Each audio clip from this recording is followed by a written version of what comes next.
Não é que você ficou com mulheres, não é que você sempre fica com mulheres, não é que você gosta de mulher, não é que você tem nojo de homem, não. É que você tem um ser, a sua alma é heterossexual, sua alma é homossexual. E aí qualquer coisa que você fizer que não é isso, é uma traição de você mesmo. Você entende como isso funciona como um mecanismo de controle através do mecanismo de previsibilidade?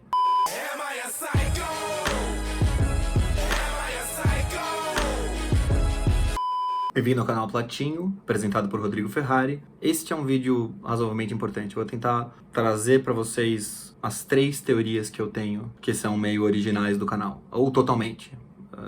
São não tão completamente formuladas, não tão terminadas. Elas estão unidas de alguma forma, e elas são a minha contribuição.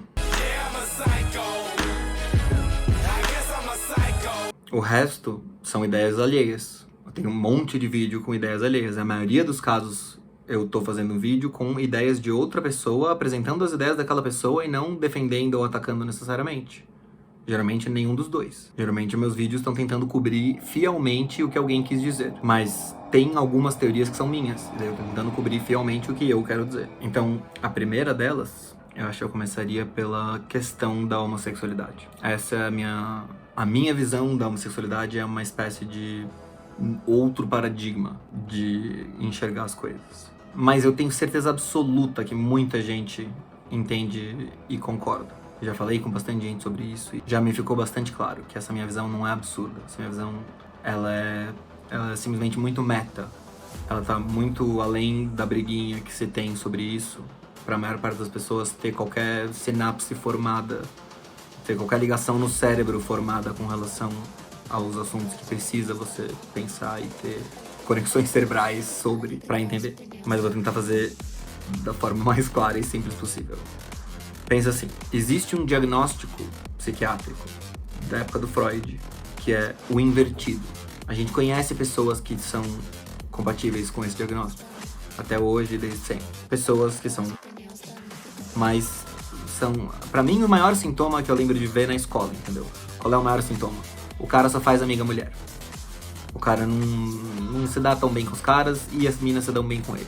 E eles se dão bem com as minas. Ele, por alguma razão, se sente melhor entre as mulheres.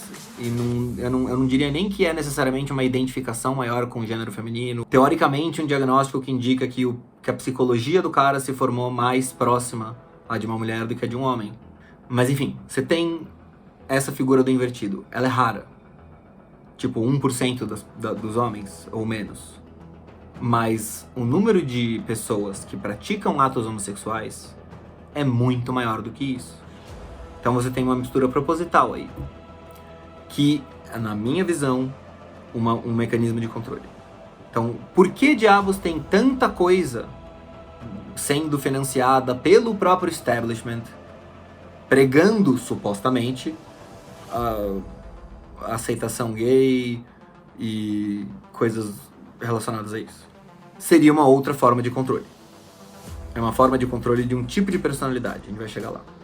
Mas pensa que os movimentos, isso é o que eu acho que mais chamaria atenção. Todos esses movimentos relacionados a causas LGBT atrelam a imagem e a aura feminina a si. Como se não pudesse ter um certo tipo de LGBT que é o que eu chamo de gay viril. O cara que é homossexual, só que se identifica com uma coisa muito mais próxima da personalidade do heterossexual. Quer dizer, um cara que, na prática, ele se relaciona com homens, mas ele não é um invertido, e isso é a maior parte dos homossexuais.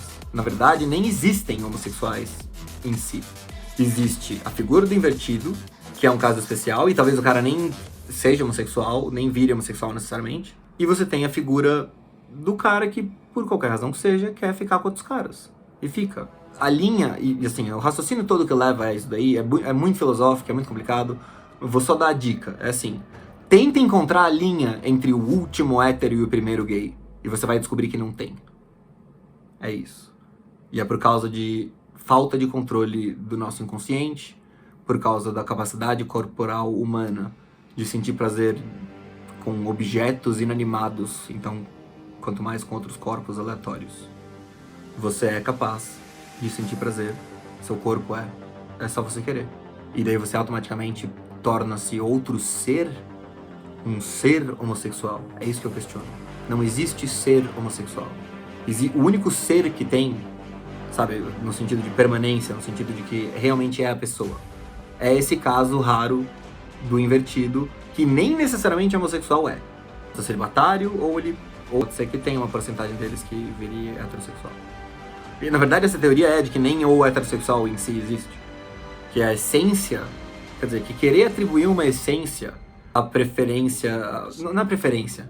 Querer atribuir uma essência às práticas sexuais é o mecanismo de controle. Não é que você ficou com mulheres, não é que você sempre fica com mulheres, não é que você gosta de mulher, não é que você tem nojo de homem, não. É que você tem um ser, a sua alma é heterossexual, sua alma é homossexual. E aí qualquer coisa que você fizer que não é isso, é uma traição de você mesmo. Você entende como isso funciona como um mecanismo de controle, através do mecanismo de previsibilidade? Você consegue prever os comportamentos desde que cada um fique dentro da própria caixinha. O mecanismo de controle seria para evitar que extravasasse pro corpo social inteiro. Vamos deixar aqui, ó, LGBT é uma caixinha. Tá aqui a caixinha. Você é da caixinha? Não? Então beleza. Então as regras que valem pra você são outras. São o normal. Então ou você é da caixinha ou você não é da caixinha. Pra quê? Pra conter o que seria as mulheres nem saberem mais qual homem pega outro homem e qual não pega. Que já é justamente o problema social que isso estaria trabalhando contra. Por que eu chamo de problema social e entre aspas? Porque seria um problema social para os mecanismos de controle que agora comandam essas novas maneiras de controle da sexualidade que parecem normalizar a homossexualidade, mas ao mesmo tempo falta alguma coisa, que é essa figura do gay viril. Falta a representação extremamente masculina do cara homossexual. Isso é completamente expurgado, como se... Lembra bem, o que um bully faz com o homossexual? Ele fala pro cara que ele é como uma mulher. O que o movimento LGBT fala? A mesma coisa, escondendo a figura do homossexual viril. Porque ela demoniza a virilidade, junto com os outros movimentos misturados a ela. Ela, quer dizer, ou ele, na verdade, não. É porque é muito difícil formar essas frases corretamente, não é o movimento LGBT. O que eu tô falando depende do efeito final que, na mão das grandes mídias, as palavras LGBT e as campanhas e as coisas que são mostradas para nós, o efeito que essas coisas têm. Então, ninguém precisa ter individualmente essa intenção. O mecanismo, ele é anônimo. Um mecanismo de controle social que evolui para controlar as coisas numa nova condição, garantindo a permanência de certas outras condições por outros meios. Isso tá ligado à minha... Então vamos parar por aí. Suficiente. Segunda teoria, vou tentar passar menos tempo nela. Como que a dialética... Em primeiro lugar, dialética do esclarecimento. Essa é a segunda linha. Eu não vejo um trabalho por aí falando sobre a dialética do esclarecimento que aplique os princípios ao progressismo neoliberal norte-americano atual. Parece desaparecido. Por quê? Pra galera da direita, escola de Frankfurt é do mal, é pecado. Pra esquerda, silêncio. Eles pegam só o que soa bem, não interpretam demais, podados, se autopodam na própria análise e não reconhecem o óbvio. O que é dito na dialética do esclarecimento vale para eles. E quem eu já vi concordar com isso, de certa forma, eu não quero ofender, seria uma ofensa absurda dizer que ele está concordando com a minha teoria, porque ele é muito melhor que eu. Peter Sloterdijk, um dos maiores filósofos, será o maior filósofo vivo do mundo. Ele fala no Crítica da Razão Cínica, que é um livro em celebração ao esclarecimento, quer dizer, em celebração à crítica da razão pura, que é a grande obra do esclarecimento, do iluminismo. Então você tem, na dialética do esclarecimento, uma história que é mais ou menos assim. Existe uma espécie de esclarecimento eterno. Lembra que tem aquela história do Humberto Eco lá, o feixismo eterno? meio que nesse sentido tem um esclarecimento eterno. Só que nesse caso é mais útil o conceito. A humanidade está sempre atrás de, através da razão, compreender melhor as coisas para poder agir melhor, para poder resolver melhor os problemas que ela tem. Ela vai evoluindo, evoluindo, evoluindo, até que ela geralmente chega num ponto em que ela percebe que se ela for mais além, sabe, se ela explicar melhor o fenômeno, vai prejudicar a razão inicial que ela tinha para fazer a maldita pesquisa. E aí, o esclarecedor, porque é isso, você está esclarecendo para entender melhor e controlar melhor. E aí você descobre que tem um jeito de controlar melhor, racionalmente você descobre isso, que tem um jeito de controlar melhor com outra maneira de fazer as coisas que não é a razão, que é mitológico. Então é dessa forma que o próprio esforço da racionalidade leva a uma antirracionalidade deliberadamente pela razão, porque o objetivo da razão não é si mesma, mas é resolver algum problema. Então assim que ela encontra um jeito não racional de resolver o problema, uma mentira, um absurdo, uma fantasia, um teatro, ela vai parar nisso. E tem a questão que é a que o Peter Sloterdijk de fato levanta. Isso daqui não é exatamente como o Sloterdijk fala, tá? O que o Sloterdijk tem é que a 2.000 marcos por ano, o esclarecimento se converte em contra-esclarecimento. Então, assim, você tem esses esclarecedores, eles eventualmente sobem ao poder e sentam nos tronos, e agora eles que são responsáveis pela manutenção das coisas, e acaba que eles reproduzem os mecanismos em vez de mudar os mecanismos. Eles se tornam o contra-esclarecimento, eles se tornam o contrário de si mesmos. Isso eu acho que é o que aconteceu com o que eu não acho que dá pra chamar de feminismo mais, que é pós-feminismo. A partir das eleições americanas é pós-feminismo, porque rolaram coisas pontuais, cruciais. Homem não pode mais ser, de verdade, feminista, é um negócio que você vê no Brasil, pega muito mal. As próprias mulheres expulsam os caras, odeiam os caras. Você tem que ser pró o negócio, aliado, uma coisa assim. Mas tem toda uma ética, toda uma etiqueta relacionada a como que você pode se posicionar a favor. É um negócio assim, palhaçada. Mas por que esse pós-feminismo é do jeito que ele é? Por que é tudo uma mitologia falsa? Tudo é exagero. Mas por que tem tanta mitologia falsa com esse pós-feminismo atual? É porque ele vem de uma linha de vamos esclarecer, até que ele chega no ponto em que fala, opa, a gente estava esclarecendo a situação da mulher para a gente conseguir melhorar nossas condições. Só que agora a gente descobriu que se a gente esclarecer mais, não vai melhorar a nossa situação. Então a gente cria uma nova mitologia, que é mais útil, para fazer exatamente aquilo que a gente queria fazer com a razão. É razoável, é perfeitamente óbvio e evidente que isso pode acontecer. Essa é a narrativa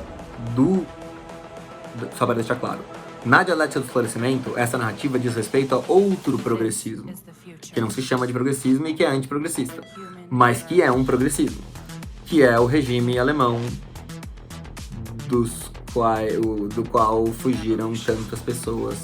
Eles são cheios de inovações e eles vêm de um movimento de esclarecimento do século XIX, desde o século XVIII, XIX, que a Alemanha está assim, um esclarecimento monstruoso. Filosofia, assim, existem dois momentos na filosofia que são completamente distintos de todo o resto que aconteceu na história. Você tem a Grécia Antiga, com Platão, Aristóteles, Sócrates e o caramba, e você tem o idealismo alemão. Você tem o Kant, e você tem os caras que vieram no século XIX também. É outro nível o que aconteceu. E esses caras estavam esclarecendo cada vez mais. Chega na época da Segunda Guerra, isso vira ao contrário. O movimento esclarecedor vira o criador de mitos, porque ele percebe que os mitos são melhores para fazer os efeitos que a razão é designada a fazer, que é resolver problema e consertar suas coisas e fazer você vencer e etc, etc. Você faz melhor com o mito. Então é assim que surge a mitologia bigodista, assim que surge qualquer mitologia política. Ela surge quando racionalmente se encontra o ponto final que ajuda, e daí você vira ao contrário, um contra-esclarecimento. Isso não é uma coisa, porque eu vejo gente falando assim, não, é porque marxismo, dialética, inverte. Não é assim, né? Não é assim, não é isso. é outra coisa, isso não funciona assim. Mas não vou perder tempo nesse vídeo explicando essa história. Só tenta entrar na minha teoria e depois você reclama. E aí a gente teria a terceira, que eu vou tentar ser mais breve ainda, porque essa é a mais complicada de todas. Mas é a de que esse pós-feminismo, ele é já o renascimento conservador. O pós-feminismo de agora é um renascimento conservador que é completado e não antagonizado pelas antifeministas de agora. Essa é uma teoria que eu gostaria de não falar desse jeito, porque eu tenho muitas amigas antifeministas e isso pode ser ofensivo a elas. Mas na verdade é bom vocês entenderem que isso é uma crítica às feministas. As conservadoras estão fazendo o que elas deviam fazer. As feministas estavam fazendo o que ia preparar terreno para as conservadoras poderem fazer o que tinha que fazer. O que elas queriam fazer, assim, o que tinha que fazer da perspectiva delas, entendeu? Então, por que eu tô chamando isso de teoria do Aristófanes? É porque na peça Greve dos... as mulheres pagam de amazona, pagam de revolução sexual, pagam de... elas seduzem todos os homens, mas elas não fazem, elas não dão. Elas não entregam o amor, elas só provocam. E aí vem à mente todos aqueles protestos das meninas dizendo ainda não estou pedindo, I'm still not asking for it. Ainda não estou pedindo por isso. A menina pode estar pelada, mas ela não está pedindo. Ou seja, ela está só provocando. Ela não quer, ela está provocando. Então essa questão da provocação feminina é a chave para entender isso daí. Que o plano da Lisístrata, que é a revolucionária da peça do Aristófanes, a greve do amor. O plano dela é assim, mulheres, vamos fazer uma atuação. E vocês não podem quebrar essa atuação. Essa atuação é assim, a gente seduz, usa roupinha sensual, faz o máximo pra atiçar os homens, mas a gente dá o mínimo possível pra eles. Ou melhor, a gente não dá nada pra eles, a gente faz greve. E pra mim isso são elementos claríssimos do que aconteceu hoje em dia. Se você observar, você pode dizer, que absurdo, não, mas as feministas são não sei o que. Calma, vai olhar os números. Vai olhar os números de quanto de relações as pessoas estavam tendo e quanto elas estão tendo agora. E aí você volta aqui pra me dizer que não tem nada a ver com elas. O número é bem menor, desde que elas estão por aí. Então elas realmente diminuíram a quantidade de oferta. Então é um movimento grevista, de certa forma. E por que eu posso dizer assim? Por que eu dou esse salto? Por que eu culpo das mulheres, entendeu? Porque pra mim, mulher é gatekeeper. Você observa por estatísticas relacionadas à comunidade homossexual, masculina, que provavelmente, se não fosse pelas mulheres, a gente teria mais relações. Isso daí é coisa que eu falo observando o número mesmo, não é uma coisa que eu tiro da minha cartola. E pode estar errada, mas não sei nem calcular a margem de erro disso aí. Mas tudo indica que as mulheres realmente elas exercem mais resistência ativa contra os atos libidinosos, mesmo quando elas querem. Então, daí amarraria tudo, porque o ponto é que existiriam mecanismos sociais importantíssimos, fortíssimos, atrelados a como funciona a gratificação do homem. É isso que se usa de mecanismo de controle do homem. Então qualquer coisa que mexe com a gratificação do homem, nesse quesito aí, é perigosa de causar problemas sociais, é perigosa de mexer no status quo. E aí, movimentos de controle dessa situação seriam uma resposta natural do sistema. Se você pensa a cidade, o mundo, as sociedades, o globo ou a Terra plana como uma comunidade como um organismo vivo. Cada um é um órgão, é uma comunidade de órgãos que se ligam e que fazem funções uns para os outros e que tá tudo interligado. Então, sabe, dá problema num órgão, o outro órgão começa a produzir um excesso de alguma coisa. É por aí que eu queria ir. Então, acho que com isso eu trouxe os três pilares platíneos. São teorias minhas que eu peguei da minha cabeça e eu uso outros autores, mas eu não... Por exemplo, a coisa do Peter Sloterdijk, que é o mais próximo, assim, a minha teoria é a mais próxima do Peter Sloterdijk do que a minha teoria sobre... Eu nunca vi ninguém falar nada parecido com a minha teoria de homossexualidade, nem chega perto. A minha do Aristófanes também. Nunca ninguém... A Nicole Lorro ensaia isso. Quer dizer, não, mentira. Ela não fala do movimento atual. Ela tá falando... Ela fala... É que a interpretação da Nicole Lorro da peça do Aristófanes que me fez perceber tanta semelhança com o que tá acontecendo aqui. Então é impossível não atribuir algum crédito a ela. Nessa minha teoria do Aristófanes. Mas é minha. Ela não fala nada disso. Ela é de outra época. Ela é de, tipo, 1930, sei lá. Então... o que eu vou chamar de teoria do gay viril, o que a gente chama de dialética do esclarecimento aplicada ao progressismo atual e a teoria do Aristófanes. Esses são 3 pilares de coisa que eu trouxe e que nem eu sei amarrar direito ainda. E que seria interessante vocês pensarem sobre e trazerem suas próprias reflexões a mim. Pra quem sabe a gente não conseguir avançar a teoria, ou as teorias. É que eu realmente acho que elas estão todas interligadas. E elas estão todas... Assim, a chave delas tá na compreensão, pra mim, a chave delas tá na compreensão da sociogênese, do início das sociedades, do início das civilizações. Como que começam as grandes sociedades e por que são estas desta forma e não daquela, que sobrevivem, que vencem, que derrotam as outras, que sobrevivem às intempéries do destino, seja contra humanos, seja contra animais, seja contra o próprio clima, a própria terra. Então é isso. Sejam bem-vindos ao canal, se você não conhecia. Agora você entendeu o tamanho do problema em que você se meteu. mas boa parte dos vídeos não é desse nível de viagem. Faltou só completar um pedacinho sobre a minha teoria do Aristófanes. Por que pra mim faz tanto sentido que o movimento pós-feminista seja o preparatório do retorno ao conservadorismo?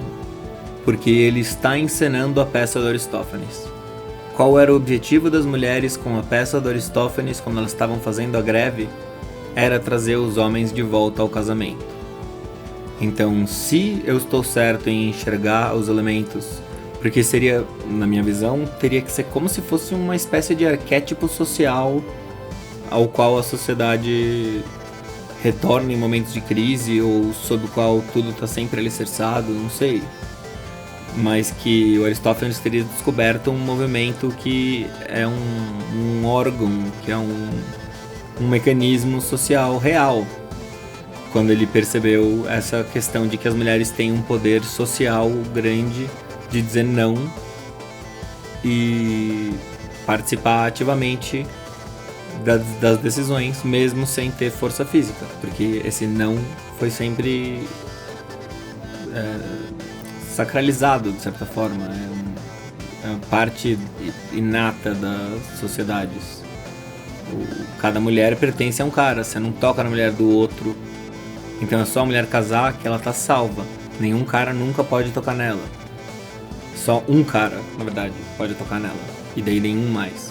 Hoje a mulher tá livre para ter 50 mil chefes, bom, essa aí é outra história também, mas enfim, que é bom lembrar disso aí.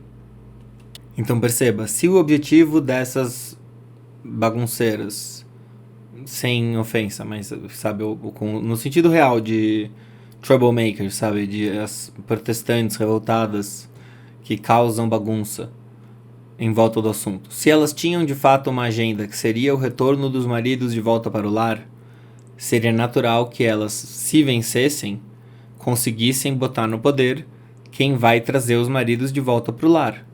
E daí agora tá na mão das minas da direita, que são as verdadeiras minas. Na peça, na metáfora que eu tô usando da peça, seriam as verdadeiras minas. O disfarce que elas usam é da mina revolucionária, mas elas mesmas são as conservadoras de sempre.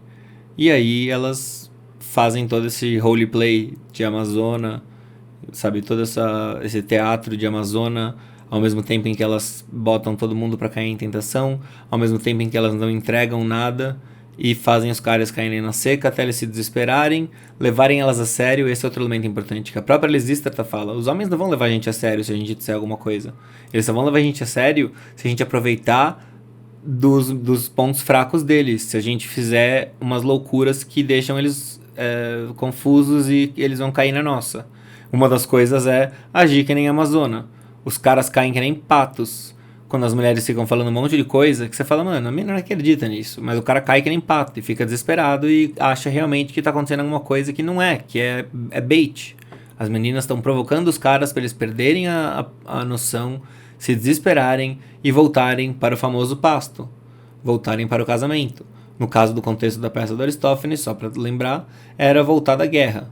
Porque os homens estavam só no joguinho, os homens estavam só na guerrinha e não queriam, não estavam mais, as mulheres não estavam mais vendo eles. Porque era guerra atrás de guerra e quando voltava marido voltava todo quebrado e o caramba. Então elas mal viam o marido e na guerra do Peloponeso estava todo mundo em guerra toda hora. Mas é isso aí. Falou de novo então. Abraço.